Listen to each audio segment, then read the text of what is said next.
Estoy seguro que sí sabe que el capítulo 11 de Hebreos se lo identifica como el salón de la fama de hombres y mujeres de Dios.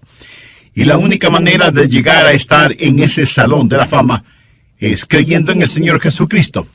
Porque al final de cuentas, cuando estemos frente a Dios, cuando Él nos recompense, ¿en base a qué lo hará? Mateo 9:29 tiene la respuesta. Conforme a vuestra fe os sea hecho. Note que no dice que seremos recompensados de acuerdo a nuestra fama o nuestra fortuna o nuestra familia o nuestros amigos, ni aún de acuerdo a nuestros sentimientos, sino de acuerdo o conforme a nuestra fe. Por eso yo quiero predicar y enseñar a la gente para que tenga fe en Dios. Yo quiero ser un siervo con una fe absoluta en Dios. Y al preparar estos estudios bíblicos, no solo que espero ayudarles a tener fe en Dios, sino también que Dios siga obrando en su corazón. Y para hacerlo, nada mejor que saturarnos con las extraordinarias historias de fe que encontramos en Hebreos capítulo 11. Bien, busque por favor Hebreos capítulo 11, verso 30. Por fe cayeron los muros de Jericó después de rodearlos 7 días. Dios había prometido al pueblo de Israel una tierra de la cual fluía leche y miel, pero entre ellos y el cumplimiento de la promesa de Dios y la provisión de Dios para sus vidas, estaba la poderosa ciudad de Jericó. Jericó era una gran ciudad, importante ya que era una de las más antiguas civilizaciones conocidas por el hombre, pero no solo era grande en antigüedad, sino también muy grande en iniquidad y en indescriptible inmoralidad. Jericó era una ciudad fuertemente amurallada por los 4 costados, parecía ser inexpugnable, inconquistable. Su sola apariencia física parecía decir a Josué y al pueblo de Israel: manténganse alejados, nada podrán contra nosotros.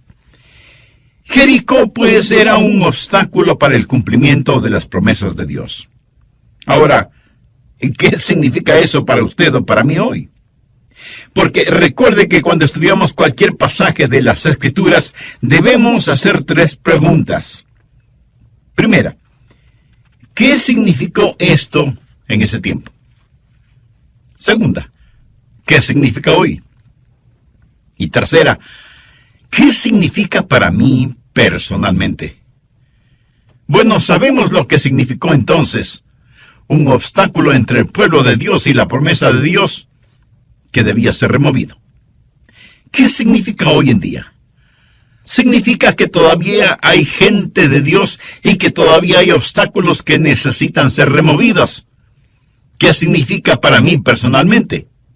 Que por medio del Señor Jesucristo y mi fe en Él, puedo salir victorioso frente a los obstáculos.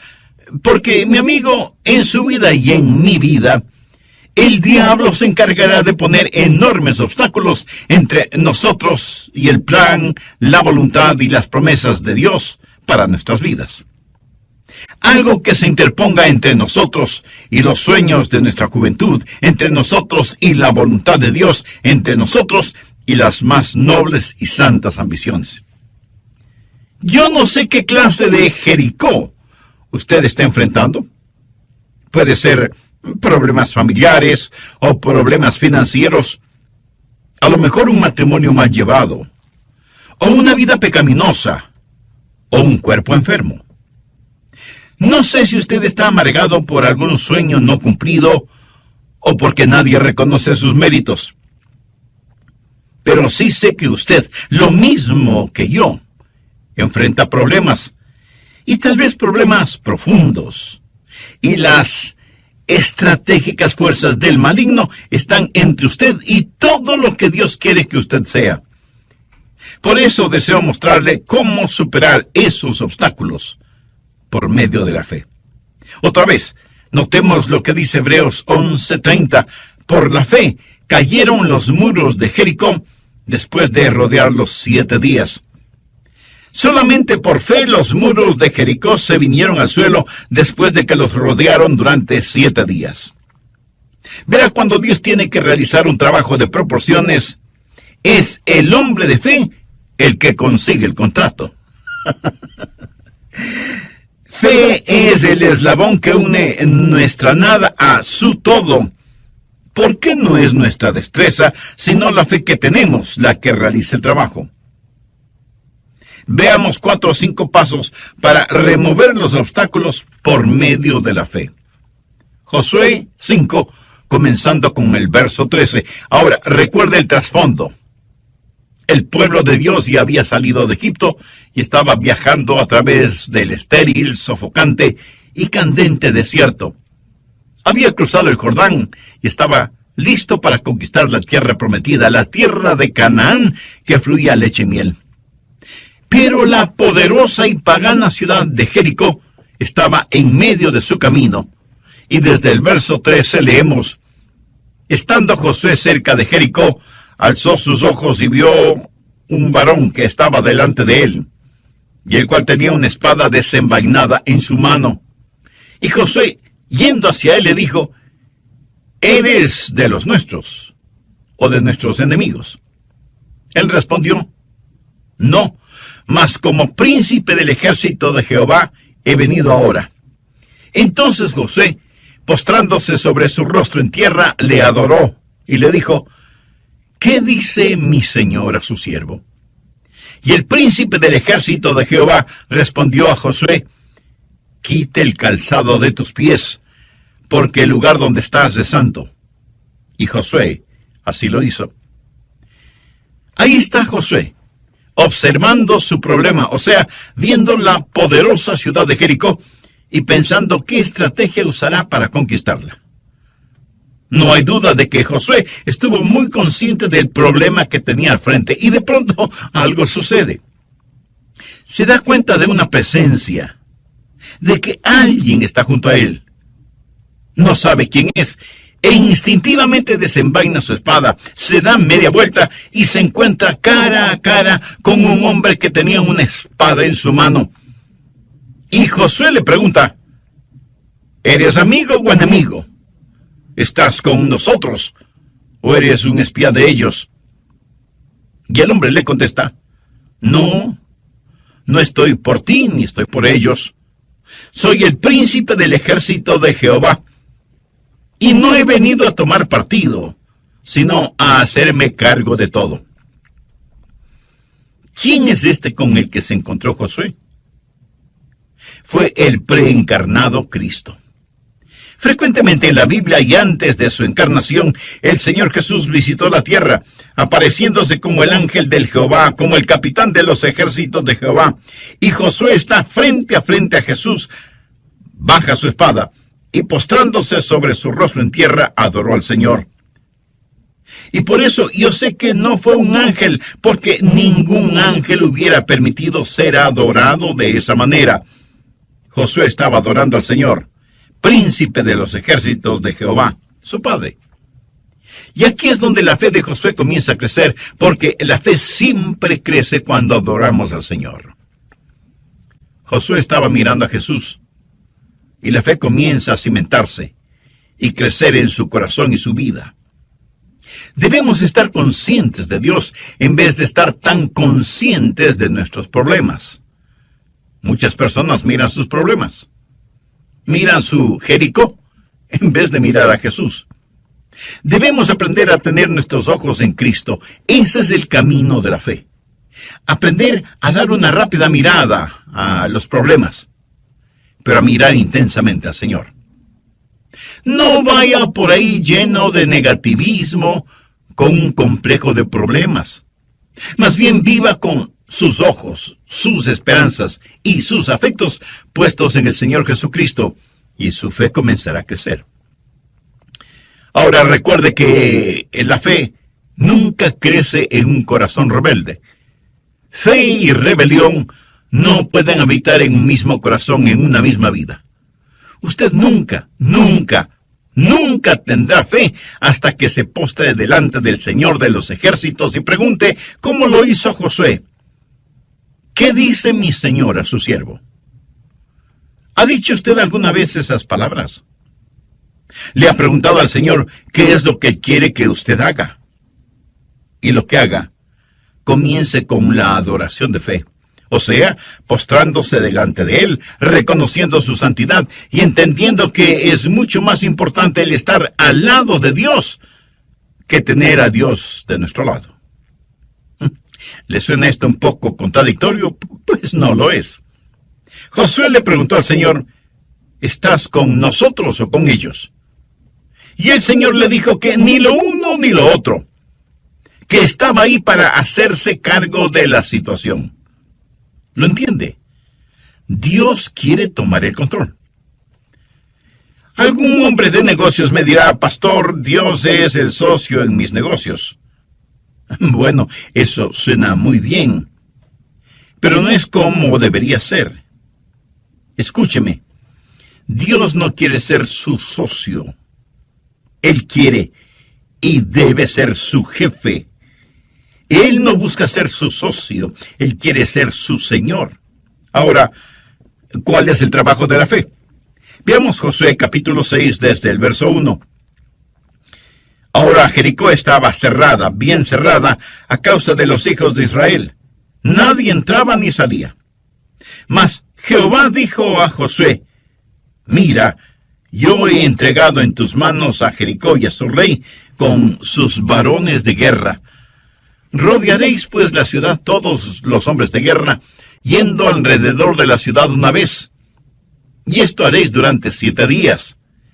Y 7 sacerdotes llevarán 7 bocinas de cuernos de carnero delante del arca, y al 7º día daréis 7 vueltas a la ciudad, y los sacerdotes tocarán las bocinas.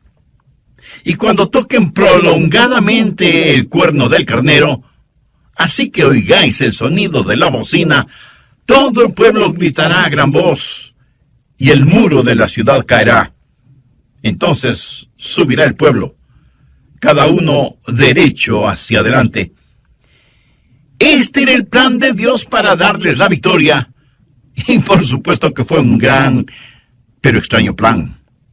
Recuerde que Josué es un general, un estratega militar, y seguramente pensó, ¿pero qué clase de plan es este? Dios no le ordenó que hiciera trincheras, o que construyera largas escaleras para subir por las murallas, o que cavara túneles, o que construyera catapultas para lanzar piedras contra los muros. Dios le ordena hacer algo sumamente extraño, caminar y caminar alrededor de los muros de la ciudad. Algunos de los más pragmáticos seguramente preguntaron, ¿por qué no hacemos algo verdaderamente más práctico, en vez de estar dando vueltas y más vueltas? Pero la verdad es que sí estaban haciendo algo, y muy importante, estaban obedeciendo a Dios. Claro que desde el punto de vista humano, lo que estaban haciendo no tenía ningún sentido. Esa no es la forma de conquistar a una ciudad. Entonces, ¿por qué Dios dio esa orden?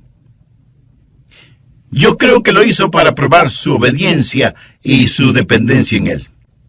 Muchas de las cosas de Dios no tenemos que entenderlas, sino sencillamente obedecerlas. Cuando Dios ordena que hagamos algo, eso tiene que ser más que suficiente para nosotros. Si usted tiene hijos, estoy seguro que alguna vez, cuando les dijo que hagan alguna cosa, ellos habrán dicho, ¿por qué? Y por lo general usted habrá contestado, porque yo te lo ordeno, ¿verdad? Y con esa frase, lo que usted le dice a su hijo o su hija es, no tengo que darte una explicación, pudiera hacerlo, pero no tengo que hacerlo. Yo soy tu papá o tu mamá, y tú eres mi hijo o hija. Y lo que te digo que hagas debes hacerlo, y si desobedeces, deberás aceptar las consecuencias de tu desobediencia. Ahora, déjeme decirle algo acerca de la Biblia. No es primordialmente un libro que debe ser explicado, sino un libro que debe ser creído y obedecido. La mayoría de la gente no la va a entender. Me imagino que la gente que vivía en Jericó, mirando desde las altas murallas de su ciudad, se sentían seguras. Y viendo a los israelitas allá abajo, seguramente decían entre risas y burlas: miren a esos tontos allá abajo, no saben ni siquiera lo que significa pelear. Seguramente en el interior de la ciudad estaban nerviosos viendo a los israelitas sitiando la ciudad, pero exteriormente se burlaban de ellos y sus raros preparativos de conquista. Amigo, jamás permita que las risas y burlas de los malvados le alejen de su fe en Jesús. La gente de este mundo se burlará de nosotros, y si no lo hace, será porque nada diferente ve en nosotros. Pablo dice en 1 Corintios 1, los versos del 18 al 21, porque la palabra de Dios es locura a los que se pierden, pero a los que se salvan, esto es a nosotros, es poder de Dios. Porque está escrito: destruiré la sabiduría de los sabios y desecharé el entendimiento de los entendidos. ¿Dónde está el sabio? ¿Dónde está el escriba? ¿Dónde está el disputador de este siglo? ¿No ha enloquecido Dios la sabiduría del mundo? Pues ya que en la sabiduría de Dios el mundo no conoció a Dios mediante la sabiduría, agradó a Dios salvar a los creyentes por la locura de la predicación. No me cabe la menor duda que algunas personas que están escuchando este programa estarán pensando: ese pastor Rogers es un tonto, y lo que está enseñando son tonterías. Bueno, esa es su prerrogativa. Pero de paso le pregunto, si lo que estoy enseñando usted lo considera una tontería, ¿por qué me está escuchando? Pero note que la Biblia dice que para aquellos que somos salvos, la cruz y es el poder de Dios para salvación, y eso lo hemos comprobado en nuestras propias vidas. Así que nuestro trabajo primordial no es entender, sino obedecer. Y no piense que es un hipócrita si es que obedece, aunque no entienda. De hecho, a veces usted prueba más su amor al dominar sus emociones y sencillamente obedecer al Señor. Recuerde que las emociones van y vienen y son engañadoras. Mi garantía es la palabra de Dios y nada, absolutamente nada más es digno de creer. No trate de entender todo lo que Dios dice. Viva por fe, aunque sea algo que no tenga ningún sentido para usted. La adoración de la fe es postrarse delante del Señor. ¿Cuál es el trabajo de la fe? Es obediencia completa, inmediata, gozosa, incuestionable y sin ninguna reserva. La fe sin obras es muerta. Hay un elemento más: el esperar en fe, esperar en el Señor. Veamos Josué 6, desde el verso 14. Así dieron otra vuelta a la ciudad el segundo día y volvieron al campamento, y de esta manera hicieron durante 6 días. Al séptimo día se levantaron al despuntar el alba, y dieron vuelta a la ciudad de la misma manera 7 veces. Solamente ese día dieron vuelta alrededor de ella 7 veces. Bien, me detendré en este punto y terminaré este mensaje en el próximo programa. Antes de finalizar, quisiera invitarle a usted, amiga o amigo, que aún no conoce a Cristo como su Salvador personal, para que haga esa decisión ahora mismo. Con fe y sinceridad, ore y diga: Señor Jesús, necesito que perdones mis pecados, me limpies y me salves. Tú ya hiciste tu parte al morir por mí en la cruz del Calvario, y yo ahora te recibo en mi corazón como mi Salvador y mi Señor. Ya estoy cansado de esto. Lo hemos hecho por 6 días y nada ha sucedido, y en este séptimo día hemos caminado alrededor de la ciudad 7 veces y no pasa nada. Estoy cansado y no lo haré más. Si todo el pueblo de Israel hubiera reaccionado de esa manera, a lo mejor la ciudad de Jericó aún existiera, o Dios lo hubiera juzgado de alguna otra forma. ¿No le parece? Pero Dios quería enseñarles una gran lección. Quería enseñarles paciencia, el saber esperar en Dios. Escuche, Cuando usted espera en el Señor, eso no es una pérdida de tiempo. Veamos lo que dice Isaías 28:16. Por tanto, Jehová el Señor dice así: He aquí que yo he puesto en Sión por fundamento una piedra probada, angular, preciosa, de cimiento estable. El que creyere, no se apresure. Cuando usted cree en el Señor Jesucristo, la roca sólida, cuando usted deposita su fe en Él, le puedo decir que puede darse el lujo de esperar, pero esperar en el Señor. Vamos ahora a Isaías 30:18. Por tanto, Jehová esperará para tener piedad de nosotros. ¿Por qué Dios no contesta sus oraciones inmediatamente? La Biblia dice que es porque Dios le ama. Por tanto, Jehová esperará para tener piedad de nosotros. Note cómo concluye ese versículo. Bienaventurados todos los que confían en Él. ¿Quiere usted ser bendecido? Espere en el Señor. Dios está esperando que usted espere en Él. La Biblia dice que no debemos dejar de hacer el bien, porque a su debido tiempo cosecharemos si no desmayamos. Busque Hebreos 10:36 y vea si este verso le habla a usted. Porque os es necesaria la paciencia, para que habiendo hecho la voluntad de Dios, obtengáis la promesa. Algunos de quienes me están escuchando están listos a tirar la toalla, a rendirse. Algunos están en los hospitales, otros en sus propias casas, y están profundamente desanimados. A todos les digo que hay una adoración de la fe, hay un trabajo de la fe, y hay un esperar de fe, esperar en el Señor. Tenga fe en Dios. No se rinda, no desmaye. El distintivo de la fe es el saber soportar y no rendirse. Ahora quiero hablarle de la palabra de fe. Volvamos a Josué 6, verso 16.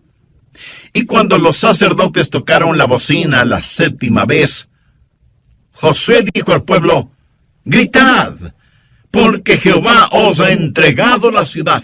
Note que la ciudad no había caído todavía, y sin embargo, Josué dijo: Jehová os ha entregado la ciudad.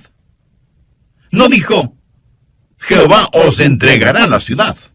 Dijo: os ha entregado la ciudad. ¿Cómo pudo Josué decir que algo había sido hecho cuando aún no estaba hecho? Porque ya estaba hecho en la mente y el corazón de Dios, aunque todavía no había sucedido. Estaba hecho por fe y potencialidad. Por eso Josué dijo: Jehová os ha entregado la ciudad. Josué conocía y confiaba en la palabra de Dios, en las promesas de Dios. Mire lo que dice Josué 6:2. Mas Jehová dijo a Josué: mira, yo he entregado en tu mano a Jericó. ¿Qué es lo que Josué hizo? Hablar una palabra de fe. Pero, ¿de dónde consiguió él esa palabra? Pues de la palabra de Dios. Ahora ponga atención. Lo que he estado diciendo una y otra vez es lo que Pablo dijo en Romanos 10:17. La fe es por el orar. La fe es por el oír. Y el oír por la palabra de Dios. Josué simplemente no decidió que quería algo y que lo obtendría solo creyendo. Eso no es fe. Fe no es el imaginarse algo que desea y decir que va a creer en Dios para que se haga realidad. Usted no puede creer en Dios solo para obtener algo. Usted solo puede creer en Dios por algo que ya está en el corazón y la mente de Dios. Dios le dijo a Josué: te he entregado la ciudad. Eso ya está hecho en mi corazón y mente. Así que Josué no hace sino repetir casi las mismas palabras dichas por Dios.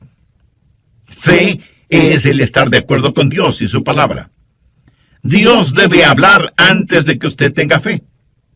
y Él hablará por medio de su palabra o por medio de su espíritu, o una combinación de su palabra y su espíritu, pero Dios le hablará, y fe es su reacción a lo que Dios le diga. Por lo tanto, usted ha estado caminando con Dios, adorando a Dios, conociendo a Dios, esperando en Dios, para poder escuchar a Dios y creer en Dios. La razón por la cual muchos seres humanos no tienen fe es porque no saben lo que Dios está diciendo. Nunca escuchamos a Dios hablar audiblemente, y aun cuando oramos nos olvidamos que la oración que llega al cielo es la oración que comienza en el cielo. Nosotros solo cerramos el circuito. De paso, ¿qué es la oración? Oración es cuando el Espíritu Santo encuentra un deseo en el corazón del Padre y pone ese deseo en nuestro corazón y lo envía de regreso al cielo en el poder de la cruz. Esa es una oración poderosa. Saber la voluntad de Dios, escuchar la palabra de Dios y enunciar una palabra de fe. Pero muchos de nosotros no hacemos eso. Venimos apresuradamente a Dios con nuestras peticiones y oraciones y le decimos: escucha, Dios, que tu siervo habla. En vez de decir: habla, Señor, que tu siervo escucha. ¿Cuál es tu voluntad? Josué conoció la voluntad de Dios y por lo tanto pudo decir a su gente: digan la palabra de fe, griten porque Jehová os ha entregado la ciudad. Ahora quiero que vean que este mismo principio se encuentra en el Nuevo Testamento. Vamos a Hebreos capítulo 13, versos 5 y 6. Sean vuestras costumbres sin avaricia, contentos con lo que tenéis ahora, porque Él dijo: no te desampararé ni te dejaré. De manera que podemos decir confiadamente: el Señor es mi ayudador, no temeré lo que me pueda hacer el hombre. Fe es declarar valientemente lo que Dios ya ha dicho. ¿Cómo pudo Josué ser tan valiente? ¿Cómo pudo decirles: gritad porque Jehová os ha entregado la ciudad? Josué lo pudo decir porque Dios ya lo había dicho. Y Josué transmitió aquello que Dios ya había declarado ser un hecho realizado. Suponga a una persona perseguida por el fantasma de su propia culpa. Una persona que a lo mejor ha cometido un pecado horrible, detestable. Y este pecado está grabado como con fuego en su conciencia y reverbera en su mente y golpea su alma. Noche y día este pecado está acusándole. Y un día lee la palabra de Dios y descubre que la sangre de Jesucristo, el Hijo de Dios, limpia de todo pecado. Y en 1 de Juan 1:9 lee: si confesamos nuestros pecados, Él es fiel y justo para perdonar nuestros pecados y limpiarnos de toda maldad. Y esta persona escucha lo que Dios dice y entonces declara: por fe en la sangre derramada del Señor Jesucristo y fe en las promesas de Dios, confieso que soy perdonado, limpio y libre, y que mi carga ha sido levantada. ¿Por qué la carga ha sido levantada? Y esa Jericó de culpabilidad y condenación se ha derrumbado. Porque aquí está un hombre o mujer o niño o niña que aprendió a decir lo que Dios ya ha dicho. Fe es, pues, el declarar lo que Dios ha dicho. Pero déjeme darle el otro lado de esa moneda. Después de predicar el Evangelio de las Buenas Nuevas, nosotros los pastores hacemos una invitación para que las personas entreguen su corazón al Señor Jesucristo y sean salvas. Guiadas por lo que la Biblia dice, cree en el Señor.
Señor Jesucristo y serás salvo. Y todo aquel que invocare el nombre del Señor será salvo. Y esas personas oran y piden a Cristo que venga a morar en sus corazones. Y si usted les pregunta si son salvas, le contestarán que sí, porque han depositado su fe en Jesucristo y confían en todas las promesas dadas por Dios en su palabra. El apóstol Pablo, escribiendo a los hermanos en Roma, les dice: si confesares con tu boca que Jesús es el Señor, y creyeres en tu corazón que Dios le levantó de los muertos, serás salvo, porque con el corazón se cree para justicia, pero con la boca se confiesa para salvación. Hay una palabra de fe. Aprenda a hablar la palabra de Dios. Aprenda a decir lo que Dios dice, y aprenda a decirlo con valentía, con osadía. De eso se trata la fe. Con la adoración de fe nos postramos delante del Señor y le adoramos. Con el trabajo de la fe hacemos todo lo que Él nos dice que debemos hacer. Con el esperar en fe, esperamos hasta el momento cuando el Señor nos dice: ahora es el tiempo. Y con la palabra de fe declaramos esa palabra de Dios que hace realidad lo que está de acuerdo a su palabra y a su voluntad. Y finalmente tenemos las maravillas de la fe. Volvamos a Josué capítulo 6, verso 20. Entonces el pueblo gritó, y los sacerdotes tocaron las bocinas, y aconteció que cuando el pueblo hubo oído el sonido de la bocina, gritó con gran vocerío, y el muro se derrumbó. El pueblo subió luego a la ciudad, cada uno derecho hacia adelante, y la tomaron. Dios obra maravillas increíbles cuando sus hijos creen en Él. Y por eso fue escrito Hebreos 11, para decirnos lo que he tratado de decirle en este mensaje, que el grande y todopoderoso Dios todavía está en el negocio de los milagros, y que Él quiere hacer maravillas para usted, y que la victoria puede ser suya, y que los muros de la oposición pueden derrumbarse, y que sus enemigos espirituales pueden ser aniquilados. Usted puede saber lo que es la victoria, no al tratar de obtenerla, sino al confiar que la obtendrá, confiar en el Señor y obedecer al Señor. Pero en este extraordinario relato de fe, obediencia y victoria, hay una nota triste, porque Dios, al dar la victoria a su pueblo, al mismo tiempo estaba juzgando a otro pueblo. Y aquí tenemos no solo la victoria para Israel, sino también el juzgamiento de Jericó, de los cananitas. Y ellos eran realmente malvados, indescriptiblemente inmorales, adoradores de dioses diabólicos, para los cuales sacrificaban a sus tiernos bebecitos. Pienso que eran tan impíos como muchas naciones modernas. A un mismo tiempo, Dios dio victoria y ejecutó juzgamiento. Pero quiero que entienda bien lo siguiente. Dios había sido extremadamente paciente con la gente de Jericó, más que paciente con los cananitas en general. Y en relación con ellos, mire lo que dice Génesis 15, 16. Y en la cuarta generación volverán acá, porque aún no ha llegado a su colmo la maldad del amorreo hasta aquí. Esto quiere decir que ellos eran pecadores, pero la copa de su pecado todavía no se llenaba. Y Dios esperaba pacientemente a que se volvieran de sus perversos caminos, pero ellos se volvían cada día más malvados e impíos. Hasta que finalmente Dios dijo en Levítico 18:25, y la tierra fue contaminada, y yo visité su maldad sobre ella. Note que la iniquidad de los amoritas no es absolutamente total, pero finalmente Dios llega al punto de ver que la tierra está contaminada. Algunos piensan que Dios actuó caprichosamente o descuidadamente cuando juzgó a Jericó y sus habitantes fueron diezmados, y la ciudad y sus murallas fueron destruidas. Dios esperó mucho tiempo antes de juzgarles, pero ellos se hundieron más y más en sus iniquidades hasta que finalmente la represa de la misericordia de Dios se rompió, y las furiosas aguas de la ira de Dios arrasó con todos ellos. Por medio de la fe hay la victoria. Por medio de la incredulidad no hay nada sino juicio y condenación. Por eso, mi amiga y mi amigo, yo quiero que usted tenga fe. No hay manera de que usted pueda vivir victoriosamente en estos peligrosos días sin tener fe. Cualquier cosa que no esté atornillada o clavada podrá ser removida fácilmente. Y es mejor que empiece ahora mismo a enseñar a sus hijos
a confiar en Dios.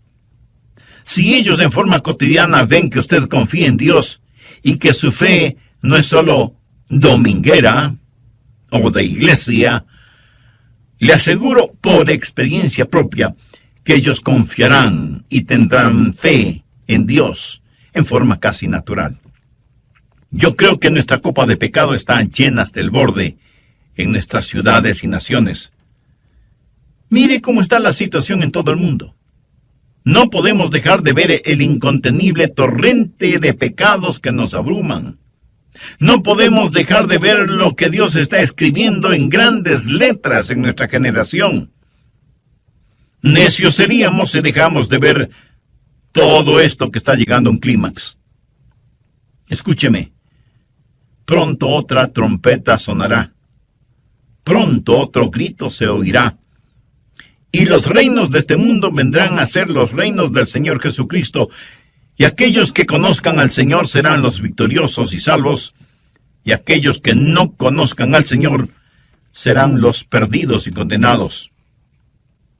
La trompeta puede sonar en cualquier momento. Usted no sabe cuándo será, ni yo lo sé. En la epístola de Pablo a los Tesalonicenses leemos, porque el Señor mismo con voz de mando, con voz de arcángel y con trompeta de Dios, descenderá del cielo. ¿Está usted listo para este portentoso evento? Solo hay una forma para estar listo: por fe. Recuerde que la Biblia dice, cree en el Señor Jesucristo y será salvo. ¿Cree usted en el Señor Jesucristo? ¿Confía en Él? ¿Ha depositado toda su fe en Él? ¿Posee usted la clase de fe que le impulsa a la obediencia? Si usted aún no tiene una relación personal